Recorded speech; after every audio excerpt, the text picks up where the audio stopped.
তুই এনে বই তোর কোন কাম কাজ নাই? গরুর ঘাস কাটতে দেছো? ভাইজান, আমি এইমাত্র সব কাজ কাম সারিয়া এইমাত্র এই গরুরে ঘাস দিয়ে আইছি। বড় কাম হার্স। বৃষ্টি আইতেছে, সব গাছগুলো কাটতে আতালবো যা। ভাইজান, সকাল হইতে অনেক কাজ করছি, সকাল হইতে কিছু খাই নাই। যদি দুটো ভাত খাইয়ে লইতাম। তা বেটা এত কি খাওন?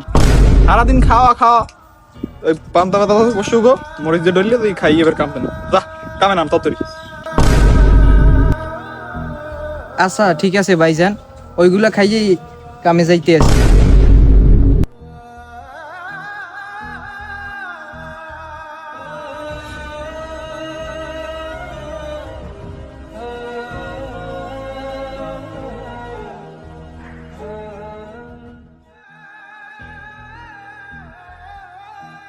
কি খবর বন্ধু?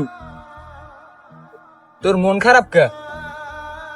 না বন্ধু, কিছুই হয় নাই। বুঝছি, তোর ভাই যে তোর উপর অত্যাচার করে, হ্যাঁ আমরা জানি। তুই কি এগুলোর প্রতিবাদ করতে পারো না?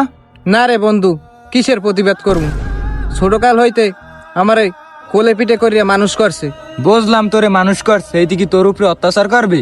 তুই তো আর ব্যাক কর না, তুই তো সব বোঝো। এই সময় থাকতে এগুলোর প্রতিবাদ কর। আমি গেলাম।